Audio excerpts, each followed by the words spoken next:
What sequel, in your opinion, was genuinely better than the original? Street Fighter 2. Age of Empires 2. AoE 2 is such a good sequel that it's currently being played by 4 times the amount of people as its sequel, AoE 3, and is only beat by AoE 4, which just launched a couple weeks ago. And even then you're comparing 13k to 18k, and the entire hype for AoE 4 exists exclusively because AoE 2 sold so incredibly well, multiply 2 decades after its release, that it demanded another sequel be made that tries to emulate it instead of going to the modern era, as AoE 4 was originally planned to do. So good it's been remastered twice.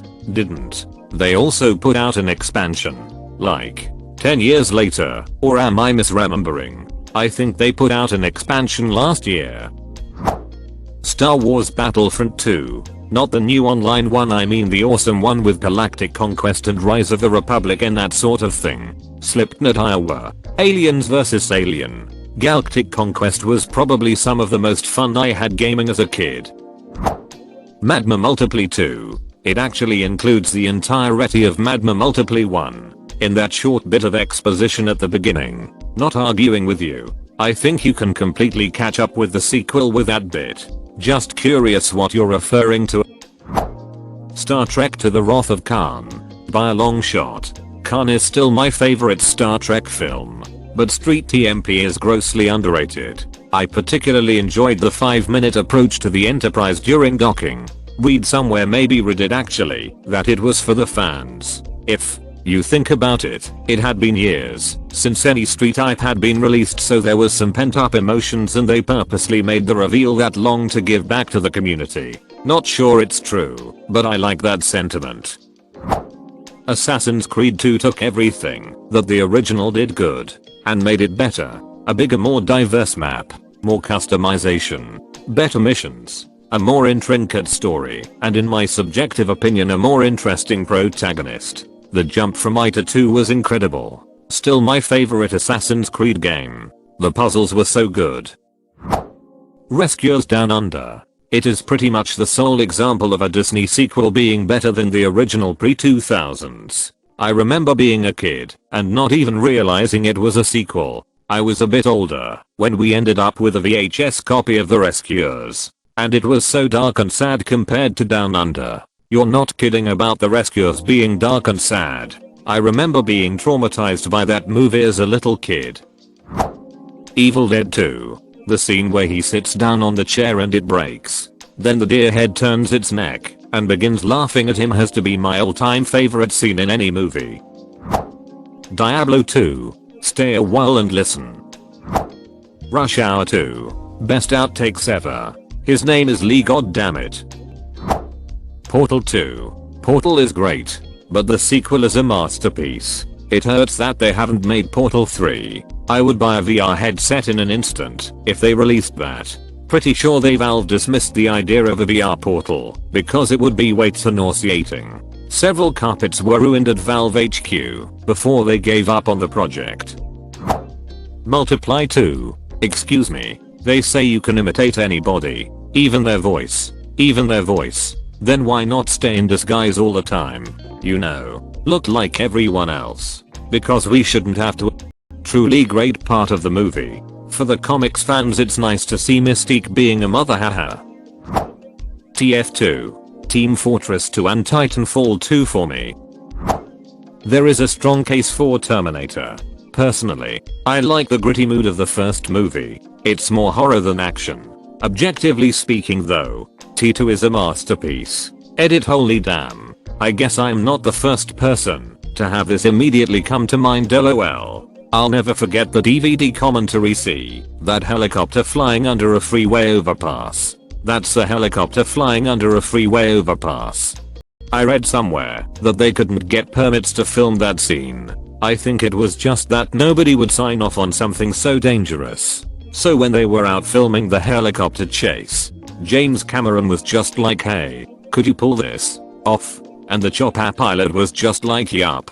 Edit, I've been doing some more reading since I posted this. I was pretty impressed by this tidbit. Robert Patrick had to do a shitload of physical training Specifically how to sprint without looking out of breath. That scene where he's running after Edward Furlong's dirt bike on foot and is keeping up with it. He was legit running that fast. That's also pretty ducking impressive. First time anyone has ever asked me to do that. So this will be the first time you've done this? Nope. Just first time someone asked. Ride of the Valkyries plays. Reminds me a bit of a veteran pilot who was on Desert Island Discs, a BBC radio program, who was a test pilot for the Navy version of the Hurricane fighter plane in World War II. As he was out on his test flight, he thought it would be fun to do vertical loops under all the spans of the Tay Bridge, I think, in Scotland. He knew he would have been court-martialed for such a stunt, but knowing that nobody knew the Navy had Hurricanes at this point, all the complaints were directed to the Air Force,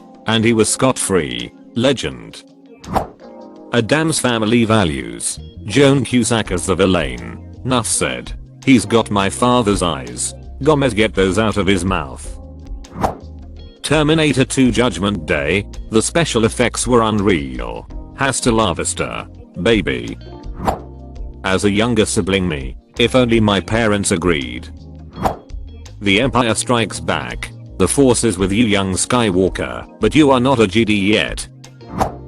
Borderlands 2. Handsome Jack is one of the best written and acted characters I've ever seen, and probably ever will see. I love all the Borderlands games, but they really shot themselves in the foot by making such a perfect villain in the second game in the series. I like Troy and Tareen, but not near as much as Handsome Jack, and definitely not in the same way. I never feel the pity for them that I do for Jack. His story is truly heartbreaking, and you get inside his psyche to understand why he is such an evil person. But even so, it doesn't try to justify him. You pretty much get the picture that he always had some psychotic tendencies, but that he kept them under control until he had nothing left to lose, or at least an enemy worthy of not controlling himself any longer. His backstory actually really makes me hate Lilith, a feeling which was just compounded by BL3 through her headstrong, self-assured, and self-righteous actions. She and the other Vault Hunters, to a lesser degree, created the worst villain they would ever face.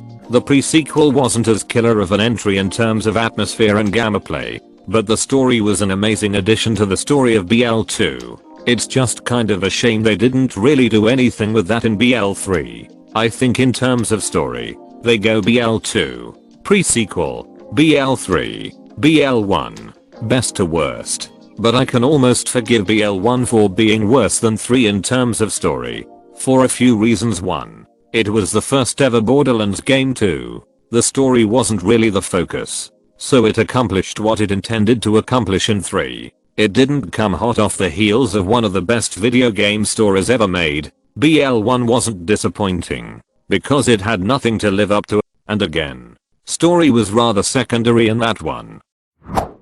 Batman: The Dark Knight. That opening scene is unforgettable. I believe whatever doesn't kill you simply makes you stranger. Funny, I received similar instructions. Spaceballs 2. The Search for More Money. Spaceballs 3. The Search for Spaceballs 2. Spider-Man 2 Tobey Maguire version.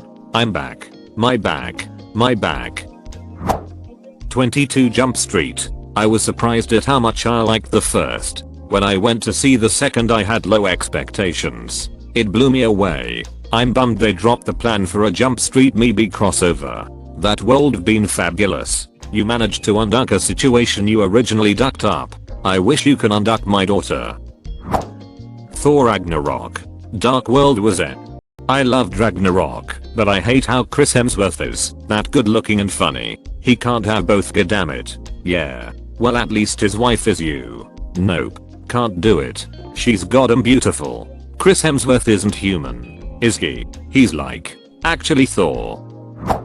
In terms of video games, most sequels are better purely due to refining of game mechanics. But the one example that sticks out to me would be Assassin's Creed 2. Pokémon Gold and Silver also stand out as great sequels because there's so much more content than in the originals. The size of the world is still the largest of any Pokemon game, excluding the remake. Obviously, there are better Pokemon games than Gold and Silver, but they improved upon their predecessor more than any other installment in my opinion. Diary of a Wimpy Kid Roderick Rules is better than the first. Donkey Kong Country 2 on SNES. You didn't specify movie sequels. The controls were tighter. Music was equal. The team up mechanic was great fun. Hellboy 2. I love the lore and mythology and the gorgeous way they presented it. The Dark Knight. Lethal Weapon 2. An American Tale Evil Goes West. Yeah, gotta give them the Winter Soldier was better than the first Captain America movie. It pretty much set the tone for the MCU going forward, and as far as I'm concerned it stands unmatched as far as fight choreography goes. The opening scene on the Lemurian Star is probably my favorite action sequence ever. Cap at the peak of his powers going up against a bunch of regular dudes. And he just mows them all down without even breaking frickin' stride. Absolutely nails what I imagined a super soldier to actually be like in a fight against normal soldiers. Sam Raimi's Spider-Man 2. I think the thing I loved about it the most was it wasn't just about Spider-Man, it was about Peter Parker. We saw his inner struggle between who he wants to be and who he has to be and who he really is. Not to mention all the amazing actors in the film too. Raimi's Spider-Man 2 is the best portrayal of the character of Spider-Man in my opinion. Kung Fu Panda 2. All of those movies have surprising emotional depth and great writing. DreamWorks is either amazing or utter garbage. There is no in between. While all three movies are great, I personally think Lot Are the Two Towers is the best in the series. Empire Strikes Back. Hot Shots. Part Dukes. Edit Goddammit I love Reddit. Edit 2 thanks for the award. Edit 3 thanks for the other award. What are you reading? The Great Expectations. Is it any good? It's not all I'd hope for. The Rescuers Down Under. Multiply 2 is a far better movie than the first X-Men. Along that same line, Days of Future Past is better than First Class. Nightcrawler's opening scene was epic. It made me so disappointed that we didn't get to see much of Nightcrawler beyond that movie, up until Dark Phoenix. But even then he was a minimal line side character. Mass Effect 2 first one is still amazing though. D to the Mighty Ducks. Shrek 2. Okay, but does anyone else remember the DVD extra that was an American Idol parody? Because that was the cherry on top of the whole masterpiece. With the blind mice singing. I can see clearly now. The Rain Has Gone. Legendary. And Prince Charming singing. I'm too sexy for my shirt and Donkey singing. I like big butts and I cannot lie. I don't know how I remember all this. I remember some of the performances were so bad that Simon wouldn't even let you play them or choose them as the winner. I don't exactly remember. You can elect Shrek and Fiona, Donkey, or Puss in Boots. Everyone else gets the same scene of Simon denying your choice and getting up on stage himself. I checked. Magma Multiplier the Road Warrior.